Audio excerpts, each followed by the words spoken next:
O Evangelho segundo Mateus é um dos primeiros relatos oficiais sobre Jesus de Nazaré, sua vida, sua morte e sua ressurreição. O livro em si é anônimo, mas a tradição confiável mais antiga aponta para Mateus, o cobrador de impostos, que foi um dos 12 apóstolos que Jesus nomeou, e ele realmente aparece dentro do próprio livro. Por cerca de 30 a 40 anos, os apóstolos ensinaram oralmente e transmitiram seus relatos de testemunho sobre Jesus, assim como seus ensinamentos que haviam memorizado, e Mateus reuniu e organizou tudo isso nessa incrível tapeçaria e criou o livro para destacar certos temas sobre Jesus. Nesse vídeo, vamos cobrir a primeira metade do livro. Especificamente, Mateus quer mostrar como Jesus é a continuação e o cumprimento de toda a história bíblica sobre Deus e Israel, que Jesus é o Messias da linhagem de Davi, que ele é o novo mestre com autoridade, como Moisés. Mas não só. Jesus é o Deus conosco, ou em hebraico, Emanuel. E Mateus desenhou esse livro com uma introdução e depois uma conclusão. Estes agem como uma moldura em torno de 5 seções claras, aqui mesmo no centro, cada uma das quais é concluída com um longo bloco de ensinamentos de Jesus. E esse conceito é intencional e incrível. Veja como isso funciona. Os capítulos de 1 a 3 preparam o palco, vinculando a história de Jesus diretamente ao enredo da escritura do Antigo Testamento. Então Mateus abre com a genealogia de Jesus, destacando como ele é da linha messiânica do filho de Davi, e ele é filho de Abraão, o que significa que ele trará a bênção de Deus para todas as nações. Depois disso, temos a famosa história do nascimento de Jesus e como todos os eventos cumpriram as promessas proféticas do Antigo Testamento, que as nações viriam e honrariam o Messias, que o Messias nasceria em Belém. Mas mais do que isso, a concepção de Jesus pelo Espírito Santo, seu nome, Emanuel. Tudo isso trabalha em conjunto para mostrar que Jesus não é um mero humano. Ele é Deus conosco. Deus se torna humano. Então você pode ver 2 dos principais temas de Mateus aqui na introdução. Ele é da linha de Davi. Ele é Emanuel. Mas Mateus também quer mostrar como Jesus é um novo Moisés. Assim como Moisés, Jesus saiu do Egito, atravessou as águas do batismo e viveu no deserto por 40 dias. E então, Jesus sobe a uma montanha para entregar seu novo ensinamento. Através de tudo isso, Mateus afirma que Jesus é o prometido maior do que a figura de Moisés, que libertará Israel da escravidão. Ele vai lhes dar um novo ensinamento divino. Ele vai salvá-los de seus pecados e estabelecer uma nova aliança entre Deus e o seu povo. Esse paralelo entre Jesus e Moisés também explica por que Mateus estruturou o centro do livro da maneira que fez. Essas 5 partes principais destacam Jesus como mestre, e Mateus criou um paralelo. Jesus como mestre é um paralelo aos 5 livros de Moisés. Jesus tem autoridade como o novo mestre da aliança que cumprirá a história da Torá. Na primeira sessão, capítulos 4 a 7, Jesus entra em cena anunciando a chegada do reino de Deus, e isso é realmente fundamental. O reino é, em essência, sobre a operação de resgate de Deus para todo o seu mundo, o que acontece através do Rei Jesus.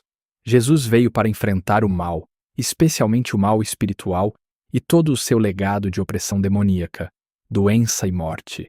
Jesus veio para restaurar o governo de Deus e reinar sobre o mundo inteiro, criando uma nova família de pessoas que o seguirão, obedecerão aos seus ensinamentos e viverão sob o seu governo.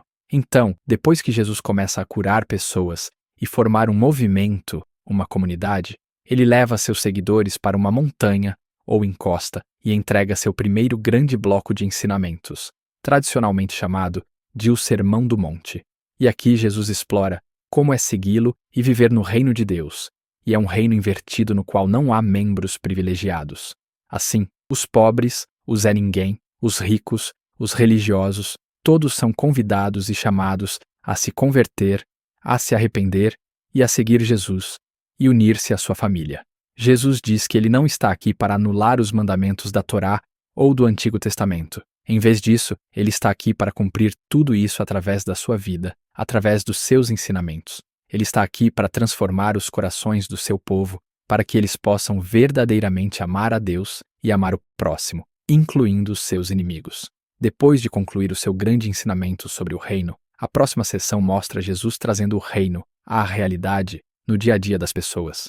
Então, Mateus reuniu aqui 9 histórias sobre Jesus trazendo o poder do reino de Deus para as vidas de pessoas desvirtuadas. Existem 3 grupos com 3 histórias, e elas são todas sobre pessoas que estão doentes, ou têm corpos quebrados, ou estão em perigo, e Jesus as cura ou salva por esses atos de graça e poder.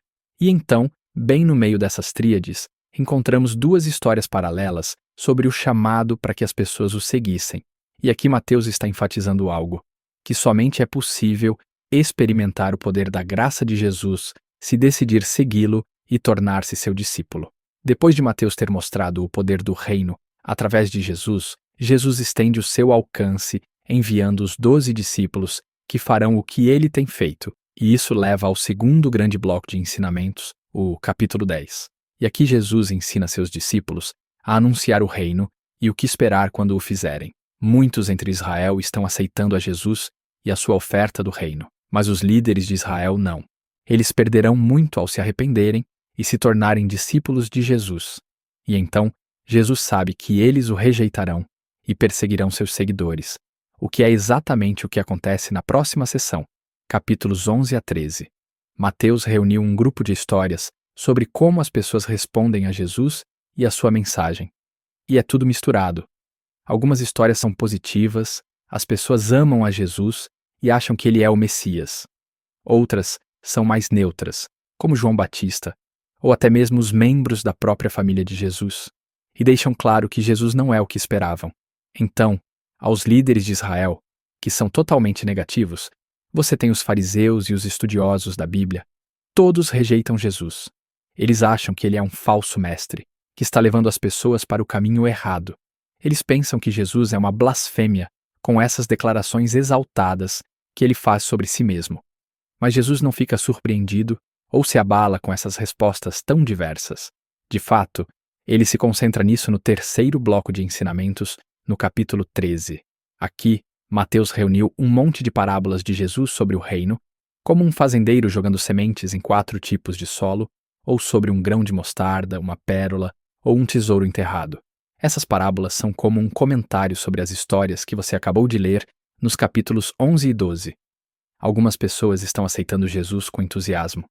Outras o estão rejeitando, mas o reino de Deus é de valor supremo e não deixará de se espalhar apesar de todos esses obstáculos. Então, essa é a primeira metade do Evangelho segundo Mateus. Aqui estão mais algumas coisas para analisar enquanto lê esses capítulos. Lembre-se que Mateus está apresentando Jesus como a continuação e o cumprimento da história do Antigo Testamento. Então, procure como ele se entrelaça nas citações do Antigo Testamento. E o que você encontrará é que elas são colocadas em pontos estratégicos da história, explicando mais sobre Jesus e a sua identidade. Então pare, reserve um tempo para pesquisar essas referências e as leia em seu contexto do Antigo Testamento. E, na maioria das vezes, você descobrirá conexões muito interessantes. Por fim, preste atenção aos tipos de pessoas que aceitam Jesus e o seguem. E você verá que, na maioria das vezes, são pessoas que não são importantes, não são ninguém ou não têm religião. E essas são as pessoas que são transformadas pela sua confiança ou fé em Jesus e seguem-no. E são os religiosos e os orgulhosos que são ofendidos por ele. Então, como é que essa tensão entre Jesus e os líderes de Israel se manifestará?